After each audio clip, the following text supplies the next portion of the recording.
I'm muted. Good thing I was going to cut that out. Great. I don't know how long it would have gone before I realized that, so I'm glad you said that. Uh, let's start over. Hello, welcome to another week of Future Group Friday. My name is Cheese Doodle. I'm a member of the TagPro Steering Committee and Future Group, which is the group of players, or community members, I guess, tasked with improving and communicating the improvements to the game of TagPro. And if you don't know what TagPro is, you can see the homepage in front of me right now. It is a free-to-play capture the flag game. You can find it online at tagpro.gg, short games of about 6 minutes. The one twist is that it's the same capture the flag you played in elementary school, but everybody is a ball. And so if you want to check it out, tagpro.gg, no account required. And this stream, if you have not tuned in before, is basically our summary of what's been going on behind the scenes. So we're going to start off with our development updates from the last week since the last stream. Then we will shift over, talk about some non-development updates that I have for everybody about the next release that's on the way. Then we will talk through the feature requests and the feedback tab that we've gotten over the last week. And then we will finish up with a feature building session where we talk through a lofty's not the right word, like a thing that people have asked to be built but doesn't necessarily fit our immediate timeline, but kind of thinking through the implications of it and the details of something that we might do in the future. So that's the plan for today. If you have any questions along the way, my chat is open, and if you're watching this recording back later, you can also fill out the form that I am about to send in the chat. This will also be in the comment section or the description of the YouTube video and on Reddit as well. So just get that form up real quick and then we'll get going.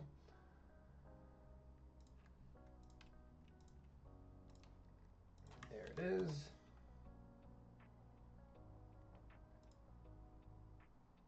I sound slightly more echoey than usual. Huh. That's concerning. Does that go away if I... Is that better or the same, Grant?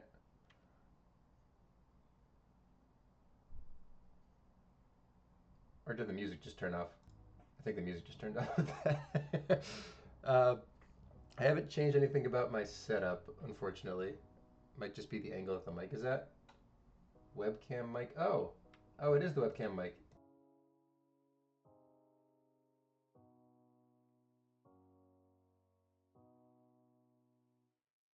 You're right. It is the webcam mic. Give me 2 seconds to switch over to the real mic.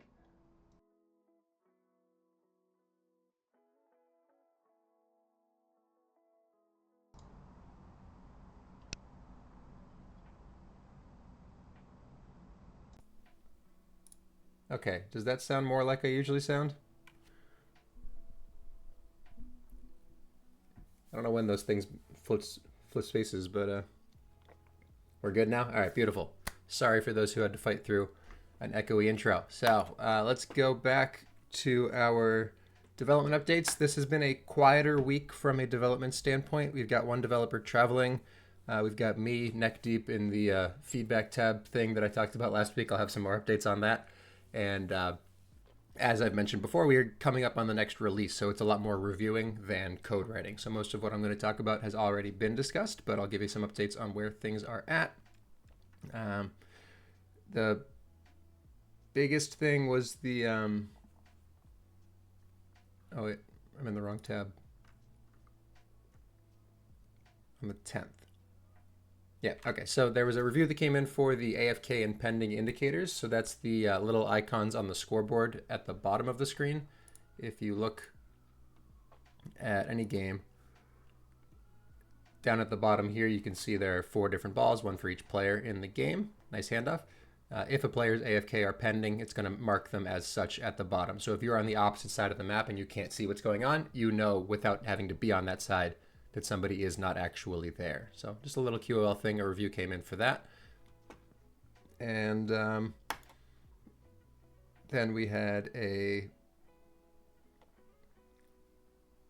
refresh penalty bug that actually Grant reported this one, which was if you are in a ranked game or in a casual game, get pulled out of the casual game into a ranked game, The ranked game voids, sends you back to the joiner, which sends you back to that same casual game. It was previously giving you a respawn penalty because it looked like you just refreshed or quit the game and came back, when actually you were pulled up for legitimate reasons. So we're removing that penalty so that you just spawn normally as if you had just joined the game in that case. So a review came in for that. Both of those reviews do need to be looked at again because they had some changes suggested, but I can't get to them until I finish up this stupid feedback tab. But one more minute before I get to that. Other thing that happened was a silent update to production to add in 2 new servers. And if you were not following the Discord channel, this was talked about a week ago, but we added 2 Dallas servers to casual only. And the reason for that is that we received a donation requesting that specifically from players who are organizing region wars this year. I don't remember exactly when that's happening. I think it's on the Reddit pins right now. See if I can pull that up. Yeah, Fender posted a. So if you want to know more about region wars, it's happening. Sign up's closed tomorrow actually. So sign up now if you want to do that. What region wars is, basically they take all of the players in TagPro who sign up, and they look at where they are regionally, like what state are you in the US, and then you get teams based on your proximity to other players. So there will be like a Northeast team. There will be I forget the region names, but each region has a name, and each team is made of the players who are in that area. Like Chicago is a big team because there are a lot of players in and around Chicago, so it gets broken up into a couple of different regions. And you play on different servers. And so the whole point of a Dallas server is that you have some players who are farther south where playing on Chicago is okay for them, it works, but more regional to them is Dallas. And the provider that we use has a Dallas option. So they asked if we could have a Dallas server pulled up, and we could. So we did that. And now Dallas 1 and Dallas 2 are both live. So if you're interested in that, check it out. It's pinned on the subreddit right now. All completely free. No anything, just signing up. It's a longer part of the day. I think there's some more detail in here somewhere. But if you have questions about that, reach out to Fender or me, and I can forward you to Fender. And should be a good time. So definitely get that in. But Dallas servers now exist because they wanted to have that region. So you can see we now have Dallas and Dallas 2. They are both listed under the U.S. Central region for the servers. That does not mean that they are appearing in ranked. Ranked is still Chicago only. That's never going to change. It's not going to change without a large announcement and a lot of time. We are not planning to move away from Chicago. I can't say never, but for the foreseeable future, it will stay Chicago only. What it does do is add Dallas into the U.S. Central region. So if you are queued for casual games and you have selected U.S. Central, it will potentially put you on a Dallas server at that time. The other implication is that if you are in a private group and you're playing private games, if you select U.S. Central here, there is also a chance that it would put you on Dallas. Now, this is going to be relevant for the leagues. It's a little unfortunate that it's happening, but we had previously told players to do this so that we could load manage the 5 Chicago servers. This won't work anymore because U.S. Central might actually put you on Dallas, which is not what the leagues use for their games. I tried to launch Dallas in a private group to ping check. It doesn't let me go in. That's a problem. Let's see if I can recreate that. Hello, Misery. Welcome. Loading and then kicks you to the home page. Well, I'll be. It's loading. Am I about to get kicked to the home page? Hydrate, says Yalpa. Oh, I am. Look at that. All right, it is broken. Well, let me forward that to Bash. Trying to launch a private game on Dallas. It just loads and then fails back to the home page. I am streaming, so I can look into it later. But if you are around, that is a thing. All right, hydrate, thank you. Let's do that. Whoa. Yeah, I'm definitely behind on water today. Thank you. Will this mess with map testing from Fortunate Maps? That's a really good question. I don't know. Let's try it out. Fortunate Maps. For those who don't know, Fortunate Maps is the map hosting site. It's the word Fortunate Maps all in one. .herokuapp.com. You can find it all over the Discord. But if you go to a map there is an option to test it, which should push you into a game on that map. I don't know what server it usually goes for when you do that. Is there a default server that it picks? I thought it just picks the one closest to you when it does that. Looks like we ended up on New York, yeah, which is the closest server to where I am. So if you are very close to Dallas, potentially, this could cause a problem. But I can't, well, I guess I could put a VPN on, but that might mess with the stream, so I'm not going to do that. Maybe is my answer. If you're having problems with that, let us know. It's probably just the same problem with a different way of getting there, but if it's new information, that's always a good thing. But yeah, if you want to test your maps, you can always do that by pressing that test button without having to create a group and then add the ID into your group and then launching with map test settings. It automatically gets the settings ready for you. And the cool feature with this is that if you are boosting around and trying to figure out if there's a good route or not, you can press the R key and it resets all map elements for you. And with map test mode enabled, you can also put an AFK ball in.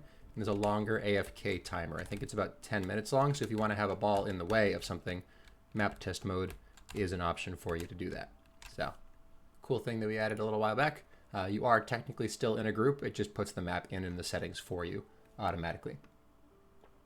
It makes you pick a server if you are editing the map, if the map isn't published.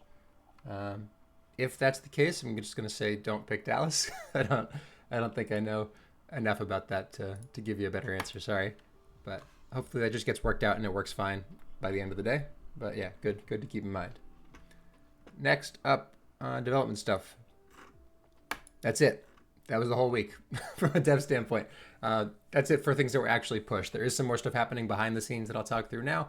The feedback tab, as I've mentioned a few times now, we are moving away from the candy board. We are moving to a new thing called a widget bot, which is going to display a Discord forum. And for those of you not in the Discord, I'll show that for a moment. What I have been working on is getting this Discord forum to actually display properly on this tab on the website. So we want this to look like this, but here on the homepage of TagPro. Easier said than done. I think we got the bottom part working, but the submission part has been a bit of a pain. So we have our own bot that is going to accept a title and the content for your post, make a new post into the forum. My challenge has been that getting the bot to work was okay, but we realized that in the process of doing that, it wasn't really integrated well with the rest of the code that we have. And the closer we looked at it, the more it made sense to actually bundle the functionality of that bot into a different bot that we already have. We have a bot for error logging on the Discord, which is just for the developers. If something crashes or something goes wrong, it tells us before we have to wait for the community to tell us that the site is down. And it's the same idea, right? It's just automatic logging instead of somebody deciding what they want to say in that message. But to do that, I had to add the permissions in differently. I had to get it set up a little bit to handle forums, because forums and text posts are not the same thing. Discord handles them differently. Giant pain to work out how that was. And then in addition to that, I was, I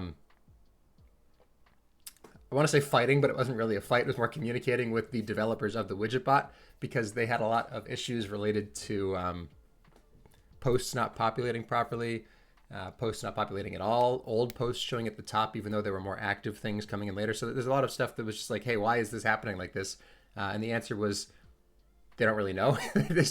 They don't pay much attention to their free plan. So it was just little things that slipped through as Discord updates. And so hopefully they've worked out most of those. The last thing that I was asking them to do for me was make it so that when you post something, it actually shows up without you needing to refresh the page. They said they were going to look into that today. So hopefully by the time it actually goes live, this will be looking pretty darn good.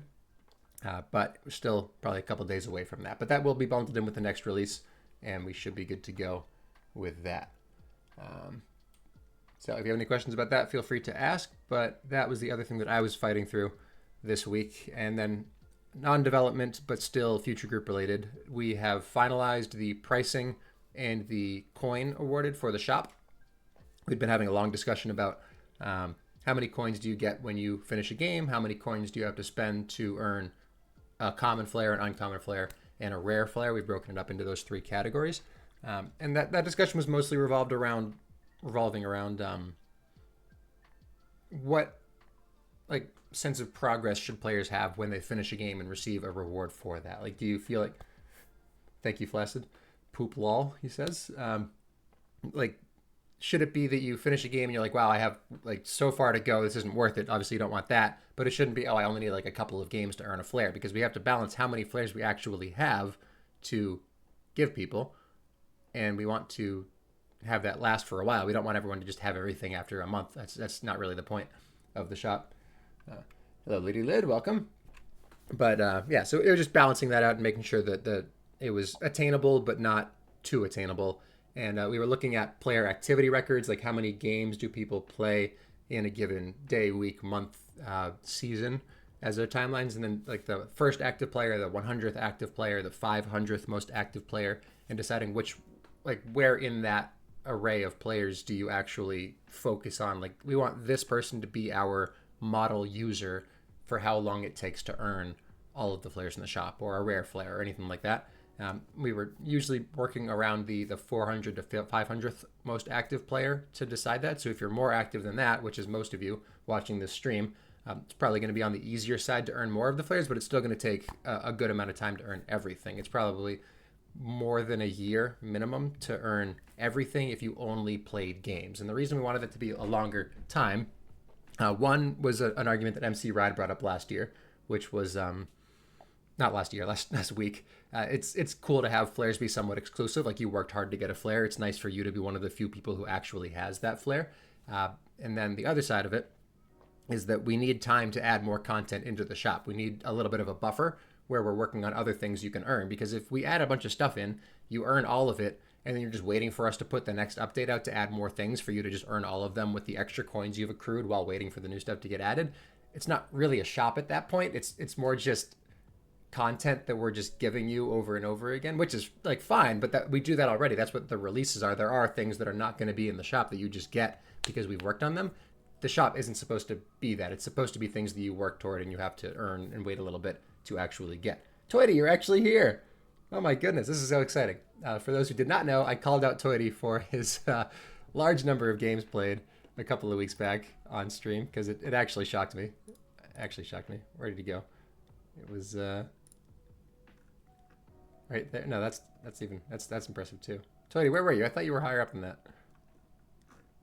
Man, you weren't this low. Am I in the wrong category? Season 0, maybe? No. It's got to be Season 1.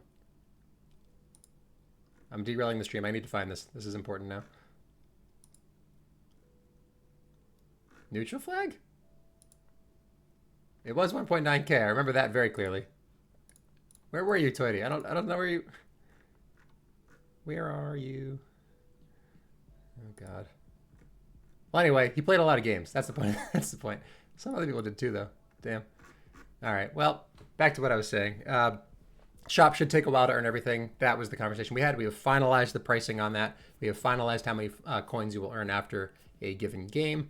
I think I've mentioned this in the past, but we're kind of playing off of the old rank point system. So if you look at a game right now, actually, I'll go to a replay for this. At the end of the game, there is a column on the far right that says a number that nobody really pays attention to anymore.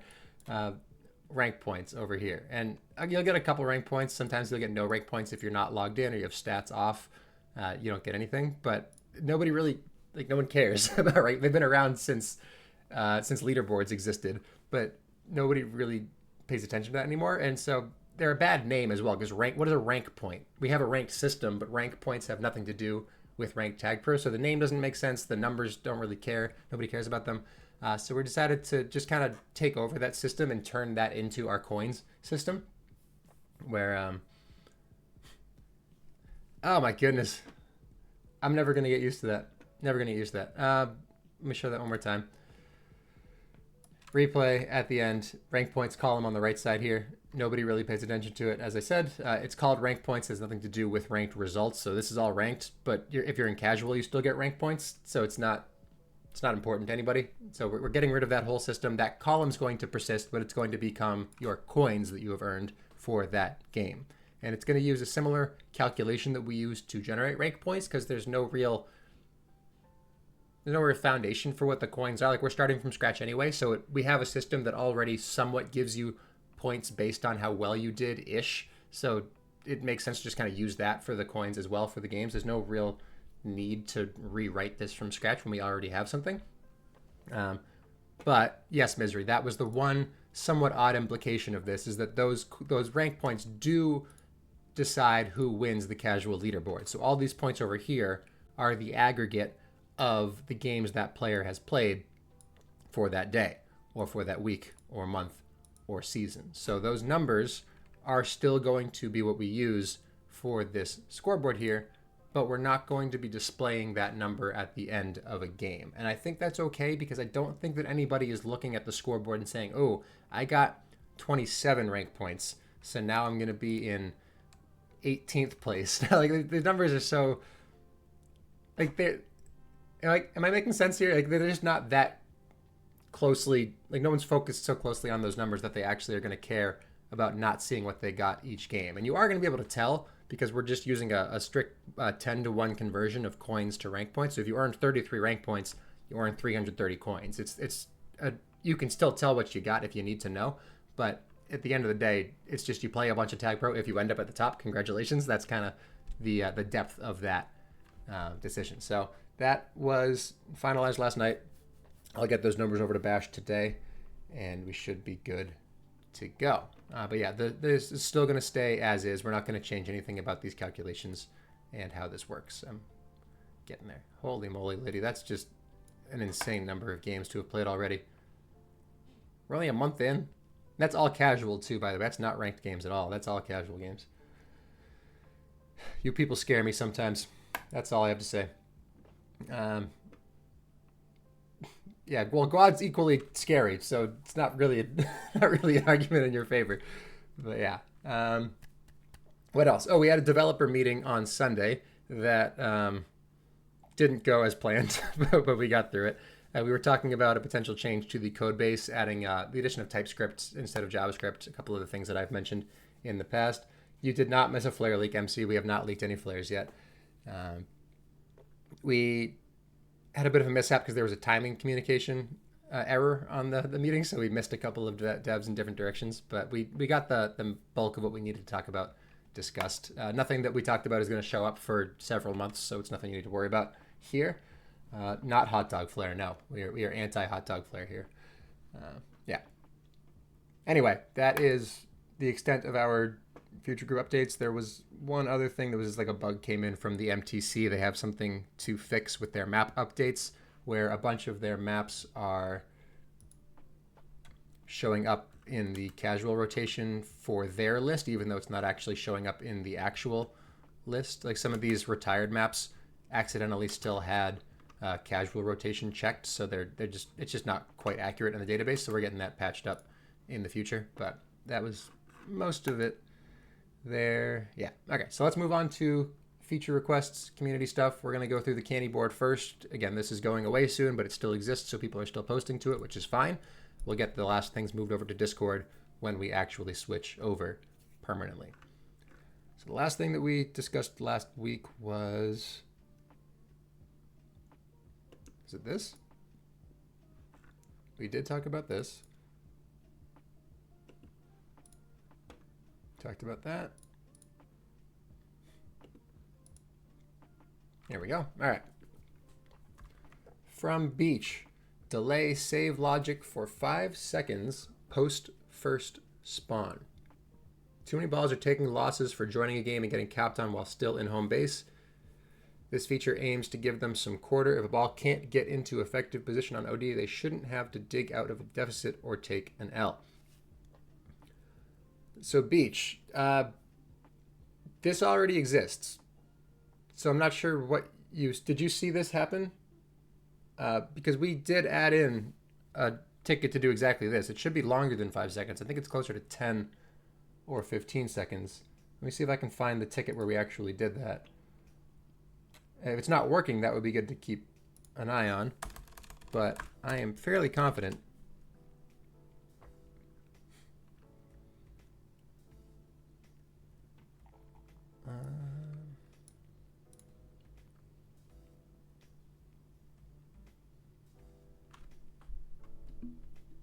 We did the award save attempts to players who switch onto the losing team. That's different.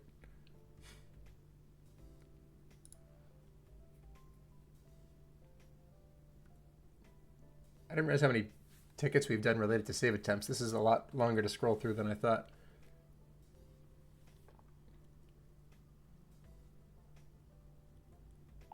Huh.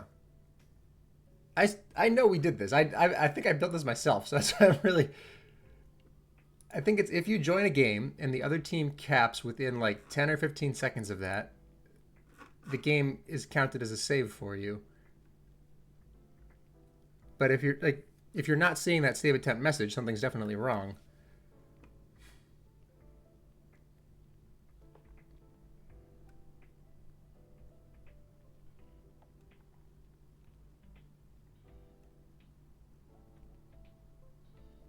I'm not seeing it. Oh, now I'm just confused about everything. Attempt. Adjust save attempt criteria. That looks promising.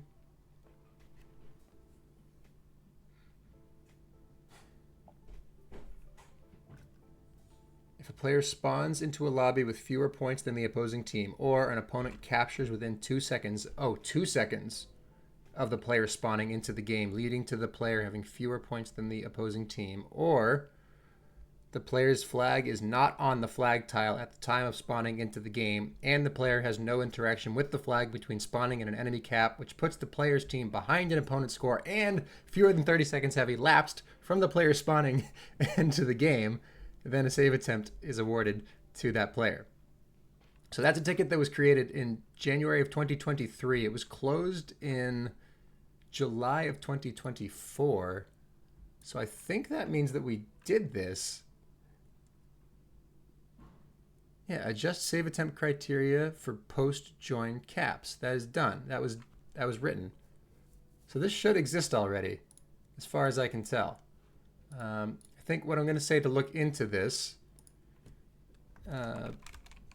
this request has been received in the past and completed in the past. Players should be awarded save attempts for the enemy team capturing while shortly after you spawn into a game. Are you able to send me a replay? And Liddy, this goes to you as well. You said this happens to you a lot. Could you send me a replay of this happening to you so I can take a closer look at that? Because it shouldn't be happening. A replay of this not resulting in a save attempt so I can confirm the behavior. I'll send you one next time it happens. Thank you very much. Yeah, so, I mean, it's a good request. If this isn't happening, it should be. We agree because we thought that we did it. So if that's not the case, yeah, hopefully we can figure out why. But that's good. Ball of Fame Flare. Did I not talk about this last week? I did. Oh, wait, this is April 3rd. I'm not sorted by new anymore. Yeah, this was also on Discord. I responded to it on Discord with a link to the clip of me talking about it because I talked about it for a good 5 minutes. If you want a link to that, go find the thread on Discord or message me and I'll get it for you. Win percent on profile stats should disregard ties. The current win percent is a true wins divided by games played. If voids from player not connecting are going to be counted. Huh. This is a weird situation here. Let's talk about this a little more. So this is talking about all stats, not rolling 300. It's talking about just the all stats. There is a ties column. There are ties awarded in ranked games now, because if you are in a game and it voids and the game is tied when it voids, that goes into your profile as a tie. My personal issue with this suggestion is that you kind of have a garbage collection right now from a stats standpoint. This mix of casual and ranked stats is kind of bothering me. I don't really know how to fix it necessarily. We got the rolling 300 tab, so these are your casual games. Ties don't happen there because casual does not allow ties. With ranked, yes, ties happen. Yes, they reduce your win percentage, but the win percentage for ranked doesn't actually mean anything. Like for casual, it matters because that's how you get your win rate flares. If you want to earn an axe or a hammer or a sword. Shout out to Iceplat, by the way, who earned his hammer last night. Shout out to him for reaching 65%. But what was I saying? This percentage doesn't actually count towards anything. Like it's a good display on your profile. So I guess following that same line of thinking, it's fine to just toss out the ties, I guess, because the problem is that if you count some stats, you count all stats, right? You can't count like total time played. You can't count hold, prevent, anything like that without also including that tie game. So if you have a 5-minute ranked game that somebody voids, ends up in a tie, our options are count it as a tie, which reduces your all-time win percentage, or toss it out entirely. I guess the third option that we could maybe look into is omit the ties from the win percent calculation, but keep it as counting for the rest of it. Do you guys think that fixes the problem? Is that what he's suggesting in the first place? Maybe I should actually read for once. Not count towards your win percent. Yeah. Okay. I think I'm okay with this suggestion then. So we'll say that the tie still goes on your board. It still looks like a tie here. So you still have a count that's going up of ties. But when you calculate the final win percent, you just toss out the ties, do wins against losses, done. Any objections to that? I'm going to assume no until someone says otherwise. So let's make a ticket for that real quick. Bloons War Master says, is Ice Crown worth? I'm a little biased because I was involved in the creation of the Ice Crown, but I would say 100% yes. And if you're not sold just by looking at that very cool Ice Crown, I have teased before, and I'll tease again now, there is going to be an in-game effect with this flare that you may not know about. You can't see it right now. You can't find it at all because it's not actually pushed to production yet, but there is going to be an effect on that flare that I think makes it significantly cooler than it already is. So that's worth it in my book. If you want to earn this, you have to play casual games and you have to be in the top 20 of the seasonal leaderboards. You've still got almost 2 months to get above all but 19 other people.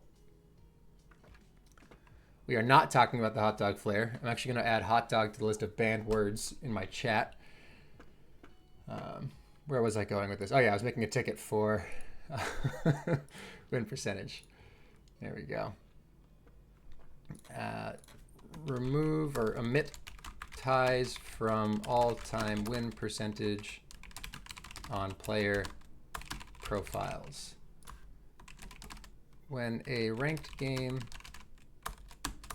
ends in a void, the game is saved as a tie, accurate, and added to the player profile in the all stats section. The stats from that game should still count. Time played, caps, etc. But in the win percent calculation, the tie should be removed so that they do not functionally count as losses. This is a low effort. Let's go medium priority because it is sort of inaccurate. And this is an enhancement. And we'll create that. And we will let button know that we have done that. Planned. Ticket has been submitted internally. Not yet been assigned to a developer.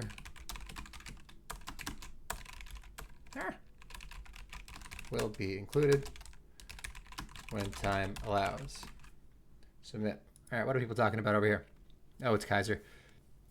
Really need a line at the 20-player cutoff so it's more obvious. That I fully agree with. Could you make a request for that in the Discord thread? Because I know Nabby made one in the old feedback or suggestions channel, but it didn't ever get brought over to the new forum.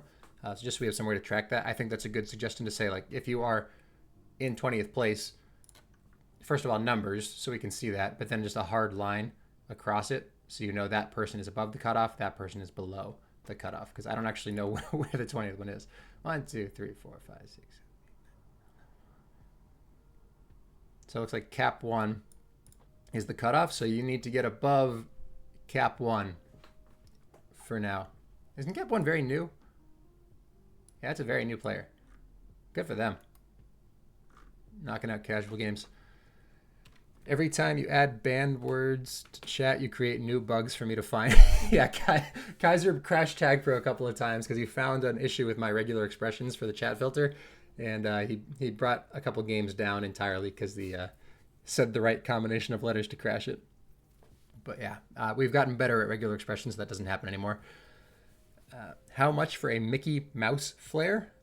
You don't have to pay us. You can just suggest it. And we'll do it if we can. It's not a money-based thing.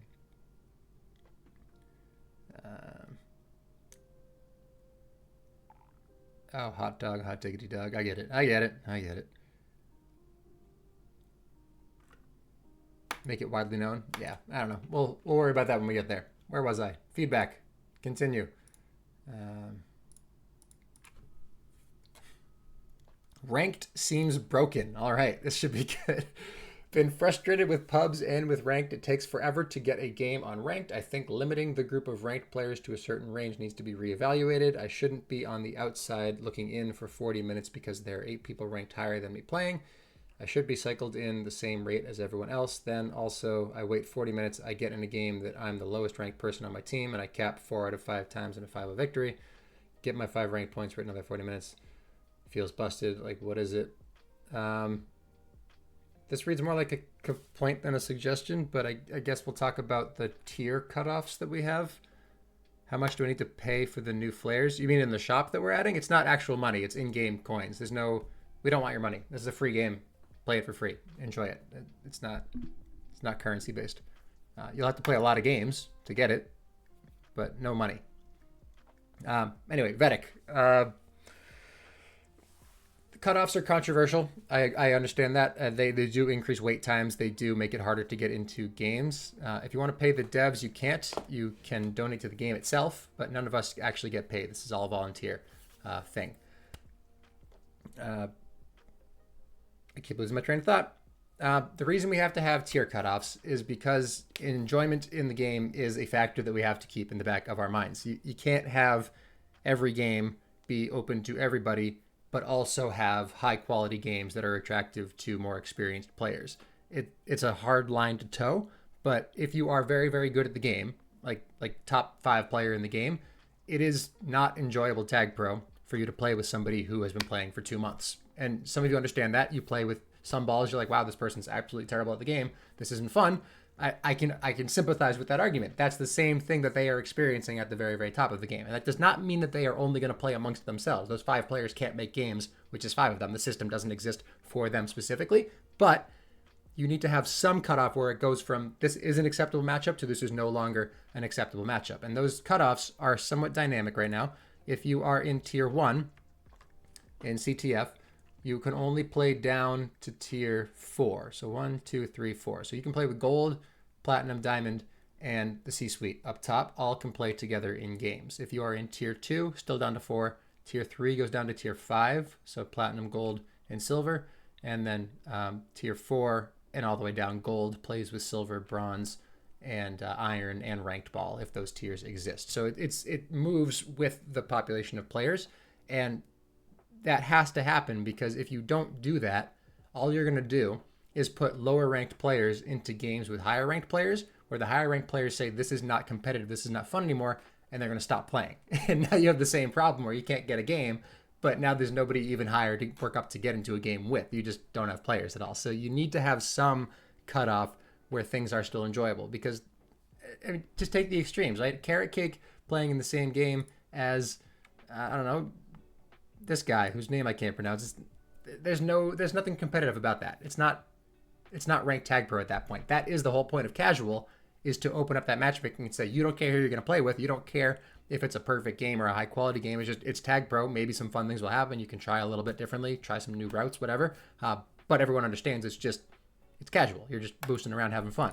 Ranked should not be that same system. They have to have separate identities where ranked is one thing, casual is another thing. The only way to do that is to enforce those cutoffs. Now, the comment about wait times is a valid one. We don't want people waiting for 40 minutes to get into a game, but we can't control who's online at a given time, right? We try to balance things according to activity counts. So if you have a high activity region, you can have more tiers, and then you can have more games happening with that cutoff in mind. If you don't have enough players online, then you don't have as many tiers. That's why Neutral Flag only has 4 tiers. Everybody in Neutral Flag can play together right now because there aren't enough players to justify that cutoff. But in CTF, we do have enough players to justify that, so it exists. So you can see how many active players there are in each of these regions. If you're at the bottom tier, there are 50 other people down there. They're just not playing as often as you might be, or at the same time of day that you might be. That is not a good solution that we have, but it is the best solution that we have for the time being. So we want this to get better, but the way to do that is not by opening up the matchmaking. It's by getting more players into this damn game. So I understand the complaint. It's just not really a thing that we can address the way that you are asking us to address it. If you want to get games quickly and don't want to wait, that's what casual is for. It's just, you can't have low wait times and high quality games with the population that we have. There is no overlap there. The system that we have is our best way of separating those two things out. Do a low tier promo event similar to EU Server Sunday. I'm not entirely opposed to that. One of the things that I think Moosin suggested this about a month ago was with the shop, we have coins, and with coins, we have games that are, with games, you award coins at the end of those games. You're saying in lower population regions, do you have like I think he called it surge pricing, where if it's a lower population region, do you give a bonus coins for finishing games in that region? So you can say, okay, you played in EU, maybe you don't live in EU, maybe you have bad ping in EU, but we'll give you a couple extra coins just for helping prop up that region. We could do something similar with lower tiers of ranked, even in North America as well. So there is some option for that to happen. I wouldn't say it's a guarantee, but it is worth exploring, I think, when we get there. So I don't know how to summarize this accurately. Let's see. I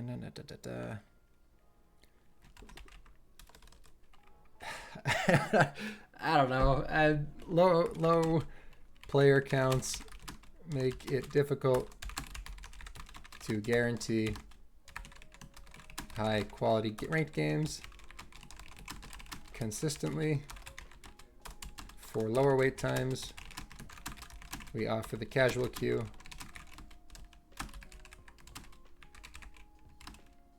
For higher quality games,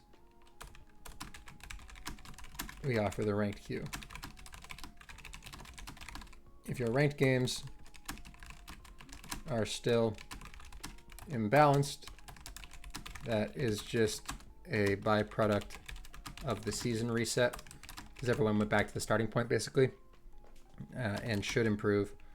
Season reset, and should improve throughout the season. I can't really say much more than that. It's not a great answer, but I don't have time to spend writing a 20-minute response to that, unfortunately. Last one, joining ranked games. Dirty Burger. I'm back in back-to-back games now. I've had teammates with the flag and a teammate leading with TP and NF, and both just leave all of a sudden to play a ranked game. Oftentimes it puts my team at a disadvantage almost immediately. If you are so committed to having a ranked feature, please make it a separate queue or something. Well, it is a separate queue.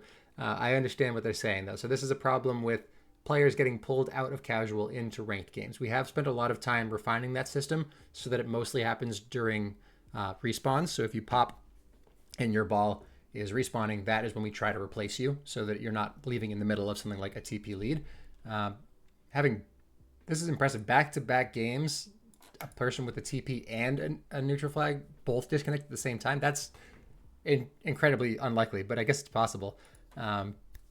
They take the power up with them. Yeah, I think maybe we could transfer. So I think what I want to think about is what could we do to lessen that blow when that happens. I think the first thing that comes to mind is if you have an active power up or you have a flag, can we delay the time that it takes for you to get pulled out a little bit longer?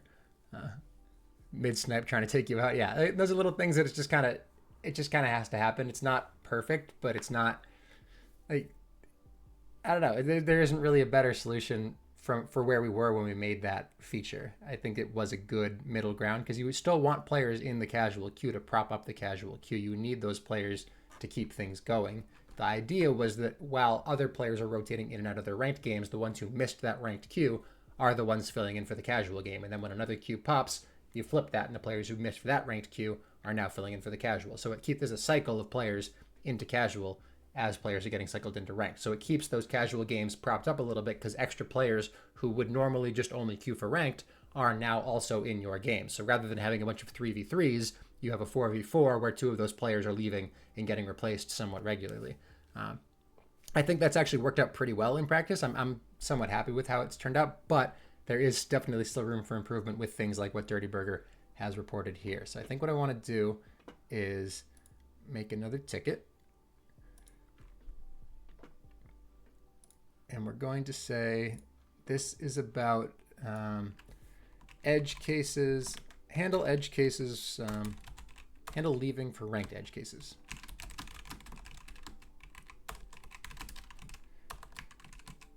With concurrent queuing, there is still a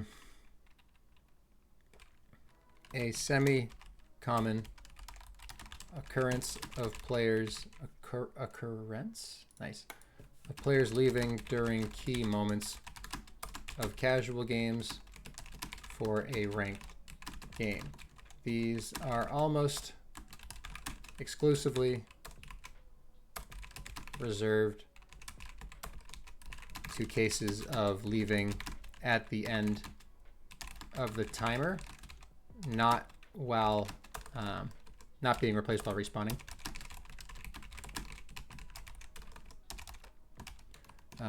So the two main things to keep in mind are players holding the flag and player is holding a power-up. With the flag, I think the best solution is to delay the disconnect an additional, 30 seconds. So what I'm thinking of in the back of my mind right now is that we have special handling for overtime games. You might have seen this recently. There was an update in the last release to fix this, where if you are in an overtime game and your timer runs out, it gives you an extra 30 seconds and it tells the people in your ranked game that this player is in an overtime game. They're going to be a little bit longer before they join, basically. So it extends their timer for the map voting, and it extends your timer so you don't get pulled out of your casual game during an important moment of overtime. Because you don't want a game to go to overtime and then 5 seconds in, someone leaves because they had a ranked game, and now you have a 3v4 overtime, which is kind of a weird situation. So I wanted to avoid that because overtimes don't usually last more than a few seconds. In that same line of thinking, could we do the same idea where holding a flag? That's the same idea. Like you're in an important moment right now holding a flag.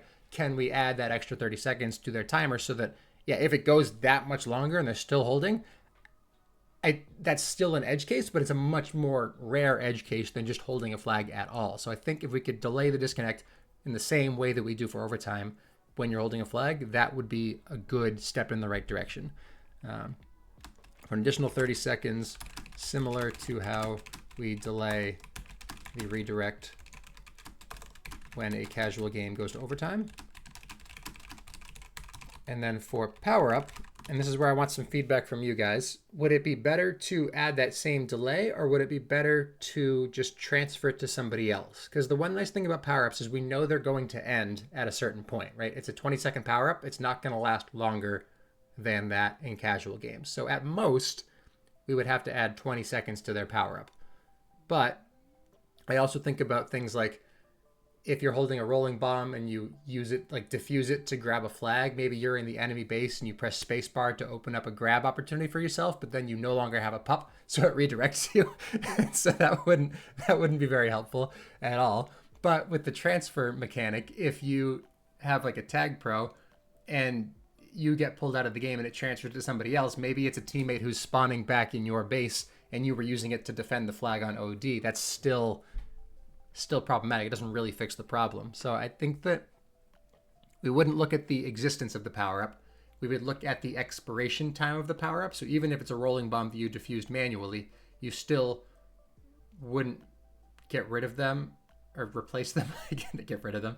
You wouldn't pull them out of that casual game until the power up was scheduled to expire. Does that make sense? Yeah, the transfer would be cool. I just don't think it really covers everything that we would need it to cover. Yeah. Delay power up. Not delay power up. Delay redirect until the power up would expire. You probably have to prioritize ranked, maybe do the exchange, but it's not a massive deal. When someone gets pulled for ranked, the game pauses and then a replacement gets put in the exact same place and the game continues. That's a terrible idea, Kaiser. I'm very, very opposed to that. Liddy, I see your point where we want the ranked game to happen, but how big a difference is 20 more seconds going to do? I don't know. It's like the number of times where you have a player in a casual game who they got the notification that ranked was going to happen. They got through the full 70 seconds, I think, or is it 65 now? I forget the exact number. But they got through that full timer without ever respawning or without respawning and having somebody replace them because there's nobody ready to take their spot. It's pretty rare for that to happen already, especially during active hours of the day. I'm always overthinking, Kaiser. That's what this whole stream's about. It's overthinking TagPro things and then making plans for it. If you get through all of that time, and then at the end of that timer, you are also doing something important, like holding a power up or holding a flag, like you've taken already an edge case and you've refined it down to even more of an edge case. So I think that the number of times where the ranked players would have to wait because of this is actually worth it, because the impact that it has on the casual game is significant when it happens. But the impact on the ranked game when it happens is just a few extra seconds of waiting. And the frequency that it happens at is not enough that it's going to be constantly delaying ranked games. It's going to be occasionally delaying a ranked game. But when it does that, it's doing so for the sake of that casual game in a significant way. So I think the trade-off is actually worth it for that. The swing in the casual game, if any, wouldn't be because they took away the pup or dropped the flag. It's always to do with the quality of the player they lose. That's a good argument. I can sympathize with that argument. Yeah, I like that. I think my one problem with that is that the suggestion here from Dirty Burger is that they have a teammate who's specifically about to capture the flag. And I feel like that is going to have a tangible impact on the outcome of the game. I think it's hard to say that that capture is not important because it was about to happen. But I do see your point. I'm going to make this ticket anyway because you can't stop me. But I'm going to put it at low priority because of your argument. That's my middle ground.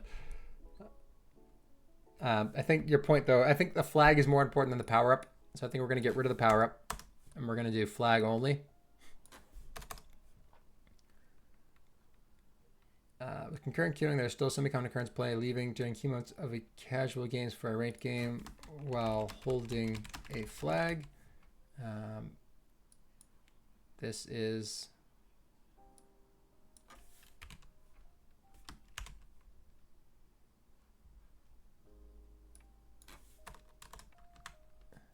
Okay.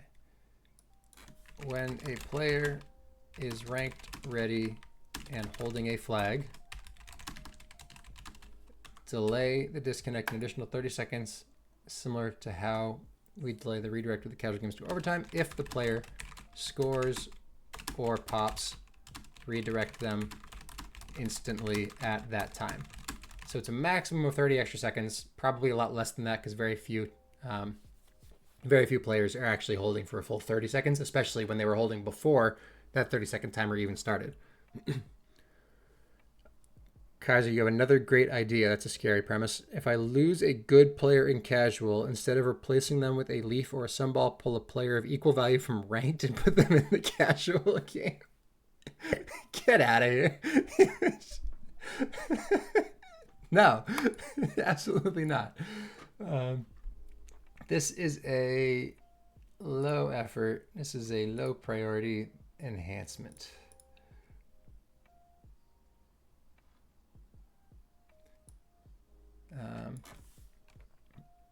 delay ranked redirect while player is holding a flag in casual.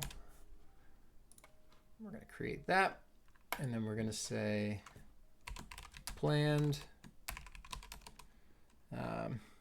ticket for delaying a ranked redirect while a player is holding a flag has been submitted internally.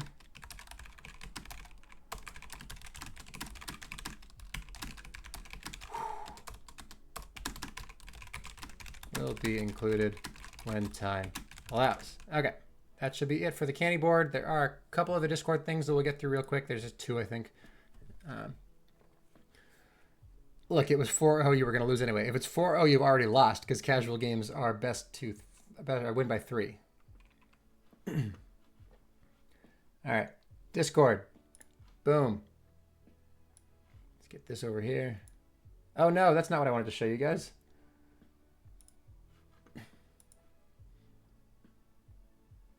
We want this. There we go.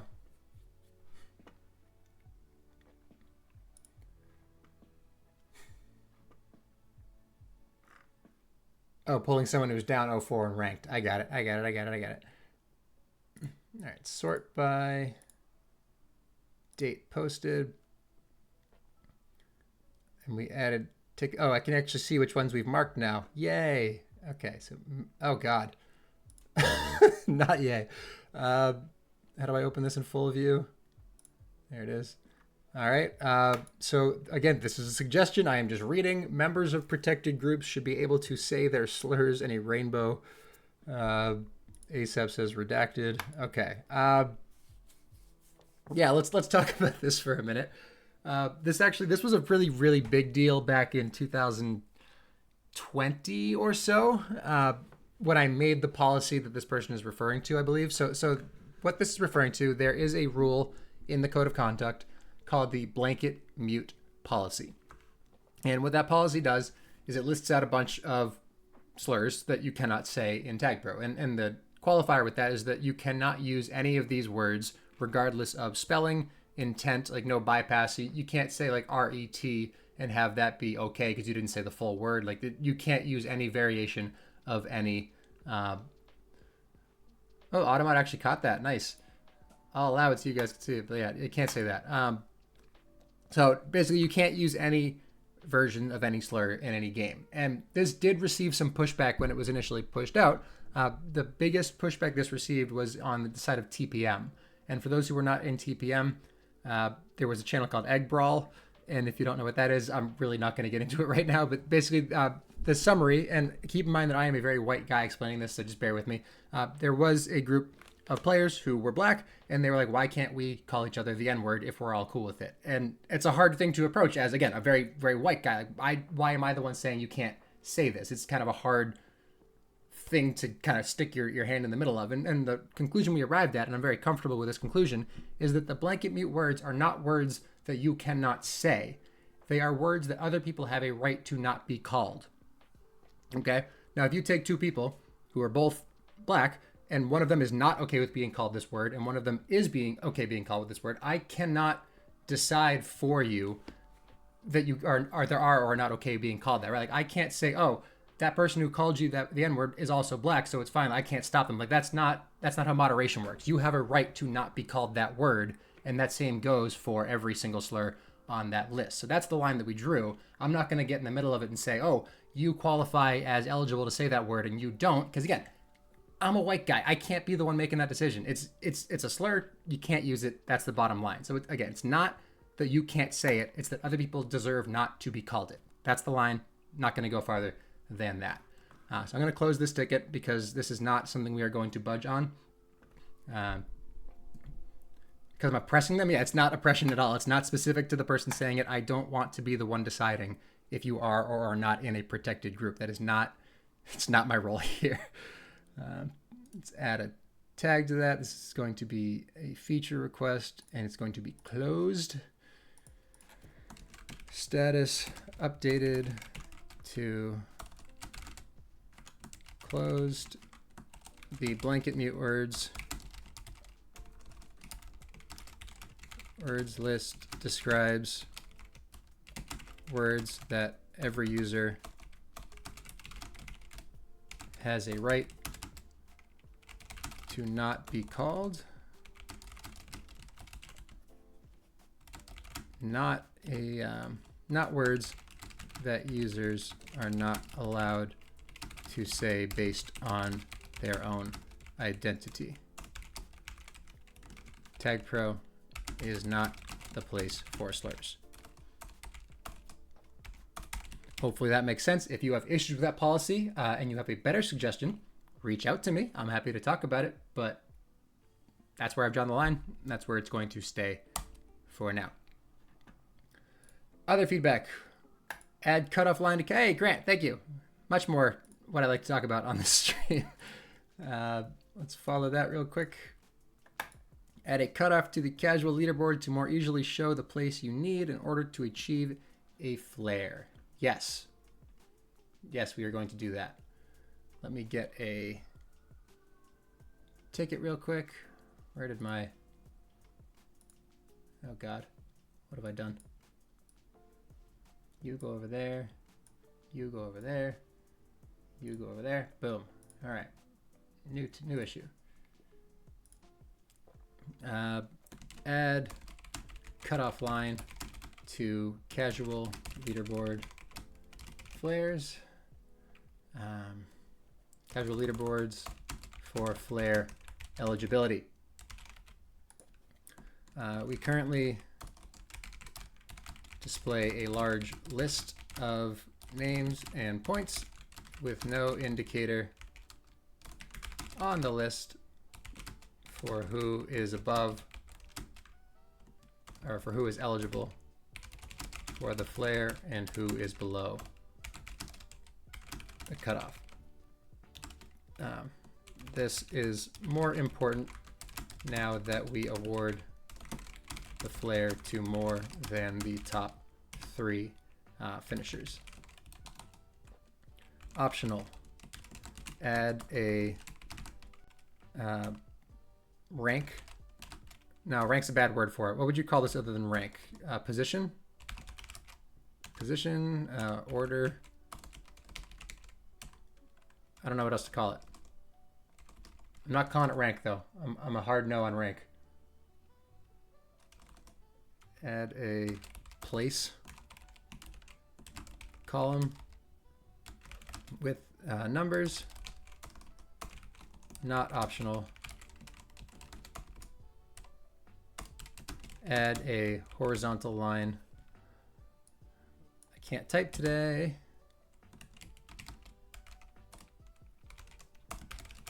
Horizontal line showing or below the last eligible player for that flare, beneath the 20th player on the seasonal board. There we go. That should be pretty low effort. That should be a high priority, and that should be an enhancement because that's important information. Both together would make sense. If you saw the line, maybe you wouldn't get it. I think the one thing I'm hesitant with the numbers on is how does it look? I'm just not sure it would look very good to have, like, I like having the flare be there. Having a number before it might not look great. Like, you got it over here. You can kind of see what it would look like. I just think it's a little bit ugly in truth. It doesn't look great to me. It'll work. I think it's fine. But I think I want to see it in practice before I actually sign off on it. If it helps. If we can make it look good. How's that? And then relevant feedback thread is here. And create. Beautiful. Now back to Discord. We're going to mark this as a feature request and planned. Status updated to planned. It's not yet been assigned to a developer. Will be included when time allows. Beautiful. Okay, so that brings us to the end of our candy board. That took a lot of time today. We're over an hour 5 already. Holy moly. All right. Any other notes there? Probably not. Let me get this back where it goes. Let me get this out of the way. All right. I did get one question on the Future Group Friday form last week, so let me talk about that real quick.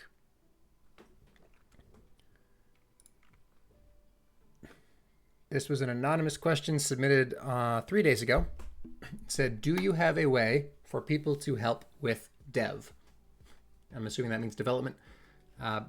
Yes, we do. We are, as I mentioned before, an all-volunteer developer team. The list of devs is still not updated. Holy moly. I'll fix that eventually. Maybe. Cut to Grant staring at the camera probably. But this is all volunteers. So if you are interested, if you have a background in development, specifically JavaScript is what we need the most, or TypeScript, I guess, is fine. But if you have one, you probably have both of those. Reach out to us on Discord. We can go through a screening process. We have an application that you can fill out, and then we would go through an interview after that. And if you do check all the right boxes, then we can add you to the team. That is a thing that you can do. So if you have that background or you want to learn more about that, feel free to reach out to me and we can chat about it. Again, I don't know who submitted this, so I can't name drop you, which is kind of the point of the forum, but we do allow community developers. So reach out to me if you would like to learn more about that. Thank you for your interest. Have you seen Homix videos with new power-up ideas, sticky string, and fake ball? I have. I think it's pretty cool. Those are the kind of things that we have talked about similar stuff with the Mira board. For those who remember that, it was a list of things that were like, these are cool ideas. They're not necessarily things that we would be adding to the game short term. The screen's about to get really bright, fair warning. We had a whole bunch of things that were like, could do it, but when, why? And that was custom group options. There are a lot of different things people have asked us to do that would be cool and that would be maybe fun to play around with, but aren't necessarily like top priority things to get into the development timeline that we have right now. So down the road, when we get through some of these more higher priority things, which a bunch of these are in the next release, thankfully, then we can start to work our way down and do that same thing, like messing around with other power-up ideas, the sticky string, the fake ball. All, those are things that we could absolutely do. Nothing stopping us from doing them. It's just that they need to be worth the time that we spend on them relative to the other things that we need to prioritize. So yes, I have seen that. I am all for other ideas like that. Keep them coming. But do you answer questions from the pinned forum? I just answered one, Misery. that was the previous thing that I just talked about.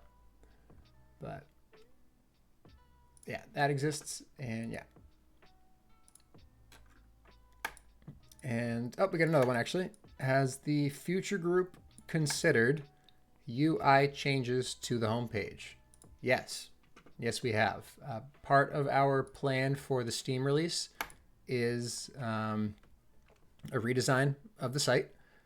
This is an ongoing thing that has been, I think we're about 2 years in the making, maybe more than that if you count when Fly and I first talked about kind of the vibe the site was going for. That was back in 2023, probably 22 even, that we started that conversation. So it's hard because redesign is a lot of work to do. Probably more work than we as a Future Group are capable of kind of doing independently. So the plan for that is to go external, hire somebody who actually knows what they're doing with a lot of input and a lot of notes that we have been collecting for the last several years. We have a rough kind of vibe that we're going for already. We haven't actually started that work because we want to do it all at once. So the whole thing looks kind of cohesive. It works with itself. It makes sense one page to the next. It's consistent. It's a lot of work. It's a big project. So we are planning to do that. That is absolutely a high priority thing that we want to happen. But it's not like we're going to change a button and then we're going to move this to the side a little bit. Like it's going to be, we're doing it all. It's going to look a lot better. It's going to be new all at once is more what the idea would be for a redesign. Fake suggestion: make Sunday the day of the rake, where all Leafs and people go below. No. What? We don't have the player counts for that. Maybe eventually. If you were around back in 2000, I think it was 19-ish, maybe 20, Y Lambda added a system that separated out players above and below 30 degrees. Some balls and 30 degree or lower players were in one queue, and everybody else was in the other queue. And that worked okay. It definitely helped with a little bit of the troll issue with some balls, and it made higher quality games because we only had casual at that point. There was no ranked. But as player counts continued to decline a little bit, that system completely fell apart. You couldn't get games in either queue. You had to end up mixing them anyway. It was resulting in a lot of 2v2s, a lot of 2v3s. It was bad. It was a bad system. So we completely scrapped that, and the ranked system now is your version of that, where if you don't want to play with some balls, that's ranked. That's what ranked does. So you can do that still, but it's not a thing that we can kind of mess with in the casual queue right now. Please balance Leafs on casual teams. Well, the problem is if they're Leafs, we don't have any stats to back up how good they are, so there is no way to balance them, right? They could be okay, they could be awful. We don't really know until they've played enough games, and then they are balanced, but they're not a Leaf by then, so you don't see that. And we did remove a little bit of the casual game balancing by community request. We backed off on that because people were saying they were overbalanced, so we have scaled that back a little bit. It only balances when it predicts a blowout of a greater than 75% chance for one team to win. All right, I have successfully talked my viewer count down to half of what it was 20 minutes ago, so I'm going to move on to the feature building session for today, which thankfully is a brief one because it's not going to have too much time for it. We have about 15 minutes to go here.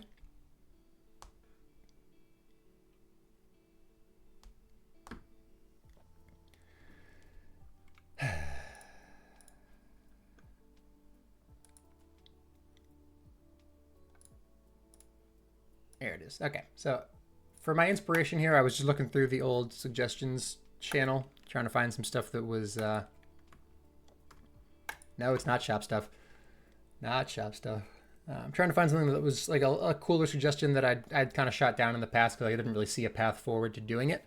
And so we're going to talk about that path and see if maybe there is a viable solution to adding this. So the thing that it has come up before, even in this chat, was a... what's the word for it? Crap.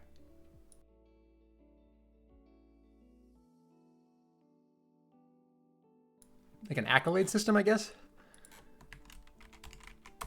So basically, people wanted a way to say that this person is cool, or this person was nice to me, or this person went out of their way to be helpful to a new player, kind of things like that. And I didn't really know how to approach this when it was first suggested, because the first thing that comes to mind when you hear something like this is friendship bias. Like you're gonna give your friends an accolade and say, oh, this person's super nice, even if they're not, because they're your friend. And it's not ever going to actually be used for its intended use, which is to promote nice people basically being nice. It's the opposite of a report system. And so the justification makes sense if you want to promote that activity, but how do you do that without having it just devolve into a reward your friend with things? Like what can you give people for this? What can you do to limit abuse of it? And then does it actually get used? That was the last thing, was do people actually have any interest in doing this at all? And I wasn't sold on it when it first came up. That's why we're going to talk about it now and see if we can maybe work through a little bit more of the detail part of it. But the justification basically is offer an incentive for players to be nice and or do nice things in their public games. At the end of a game, what's the benefit of being nice? What do you mean? It's like building a community, like having people enjoy each other's company. Like you want people to go to the game, have fun, and then come back because they had fun next time. Like if you're just mean all the time, you're gonna just scare people away from the community. That's no good. So at the end of the game, the opposite of a report system where you can acknowledge someone doing something good instead of something bad. So pitfalls. Hopefully I spelled that right. Abuse. Will players only award it to their friends? If there is an award for receiving these, like there was something that was like if you get a flare for getting this, like it just doesn't seem like it's sustainable because you're just going to give it to the people you like and then they get the flare and then they give it to you and then you stop using it, kind of thing. So if there's an award for receiving this, if there's a one-time award, that was the issue. If there is a one-time award for receiving this, same thing, it's abuse. So will people just use it until they get the flare, the award, and then give up on it? I think yes. So how do we fix that problem? The other pitfall was, please don't leave my brain. Come back.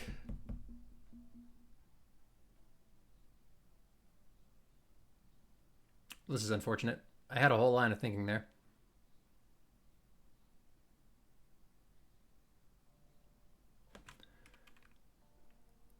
Oh yeah, it was, does this actually, like, do people actually care about this? Does anyone actually care?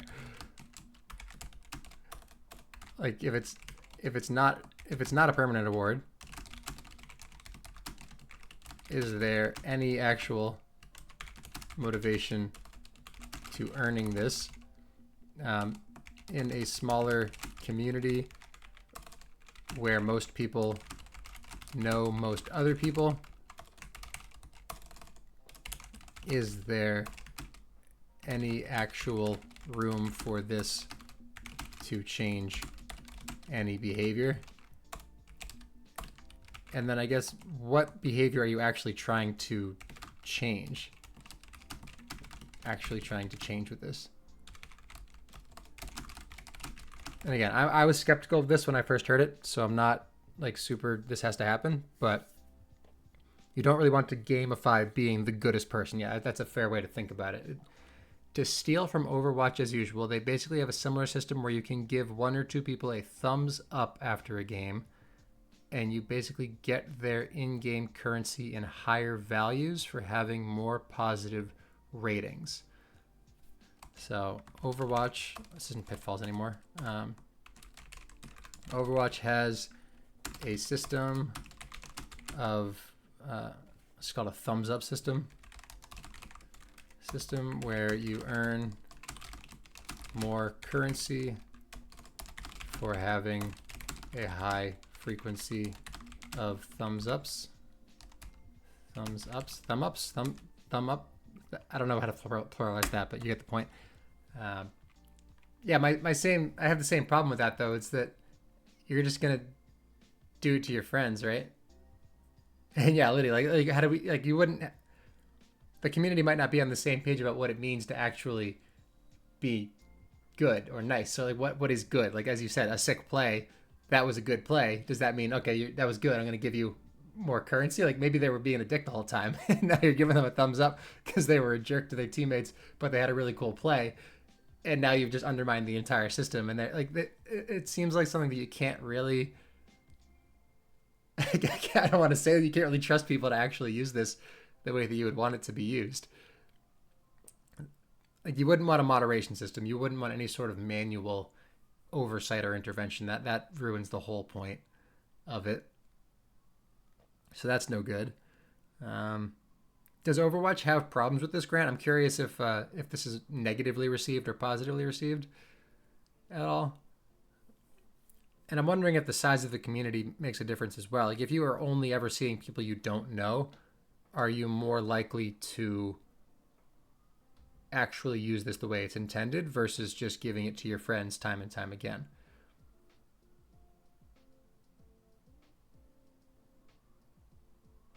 What I'm thinking of right now is, with a currency system, like we have tag coins, would there be a benefit to having you give coins to somebody else at the end of a game I don't love that because now you're doing transactions and it's a whole thing. But if it came out of your, what do you call it, uh, account, I guess, would that discourage people from abusing it? I guess you would not say people have strong opinions on it. It's just there. Yeah, and okay, that's the probably the last nail in the coffin. Then is if nobody cares about it, like what does it actually add to the game for the time that it would take to build it? Um, Not a large thing, mostly indifference. Is that fair? The dopamine you receive from the thumbs up? Yeah, yeah. So at that point, if it's just for dopamine, do you have any sort of reward? Do you say it's not a reward system at all? At all. Just a notification that a player was nice or said you were nice or something? The player said you were nice. But then I can see that being used as a like a harassment thing, like with the with the report feature of old. You would get like a "you've been reported for working against your team" thing, and there were a whole crash out. Like, are people going to start using it where they mark someone who's being a jerk as nice so they get the notification, and then it's like the opposite of what it was intended to be? And, I think that's probably more likely than it actually being used the way that we'd want it to be used. Uh, I thought I was going to be able to talk myself into this. I'm talking myself out of it even more than I was before this. Um, you think it's just a size issue? Yeah, if you had more people, definitely seems more viable. Um, I do think those same problems would still come up, though. I'm curious if they do or if don't in Overwatch. Does Overwatch have voice chat or is it all text based? I don't actually play it.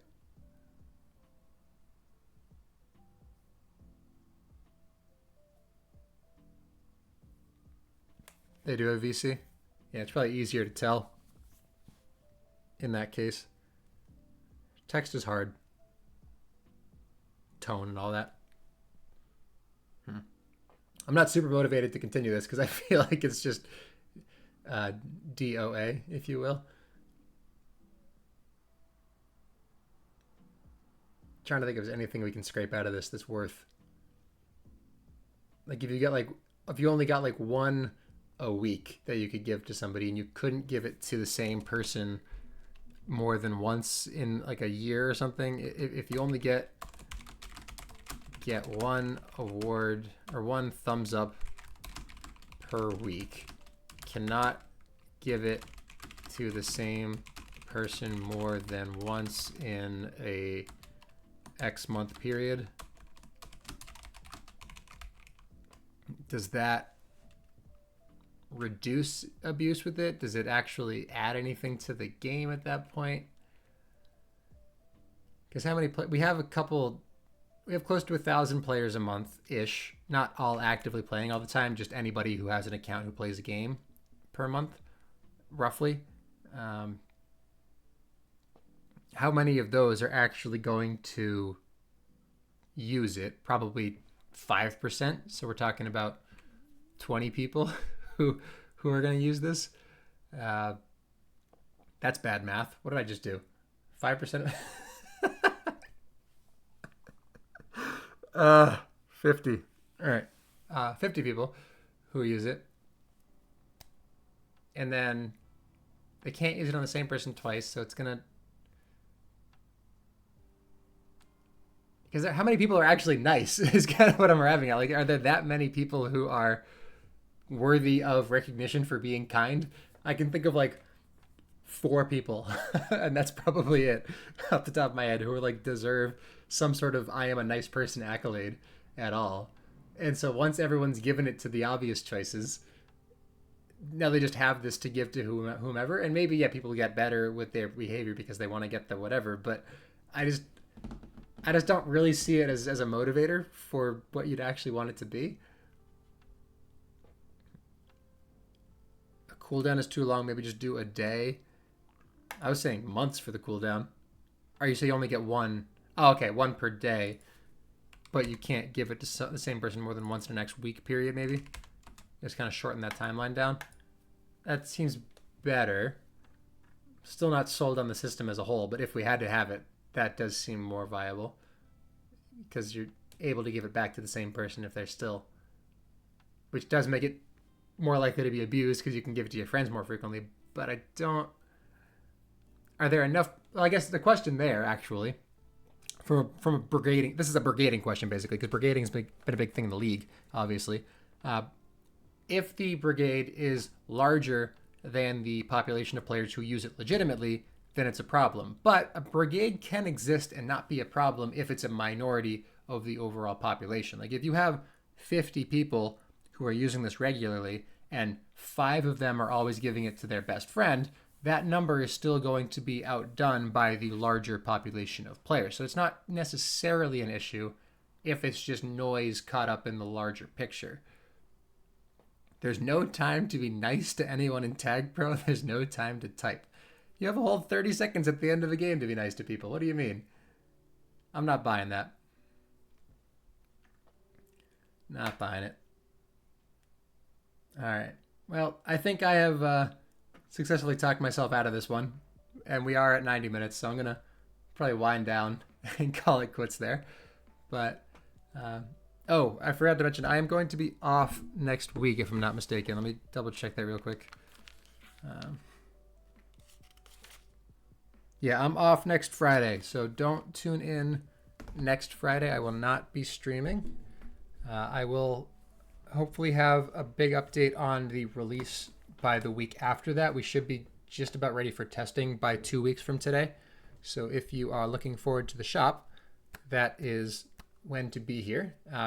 Don't tune in next Friday, Yelpa. I will not be here. You will be at an empty stream and you will be sad because I'm not going to be here. Very sorry. I'm not nasty. I have a nice person tag. That is, yeah, it could be abused because now you're wearing it and then being a jerk with it. Yeah, I'm not endorsing what we just wrote on this post here. I think this is a meh idea, and that's that. So, thank you everyone for tuning in. Sorry for a bit of a weird stream this week, but I appreciate your time as always.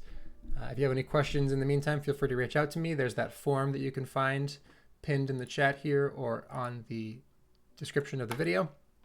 And I'm always open on Discord if you want to reach out. So thanks again for tuning in. Have a nice rest of your Friday. Enjoy your weekend, and I will see you all later.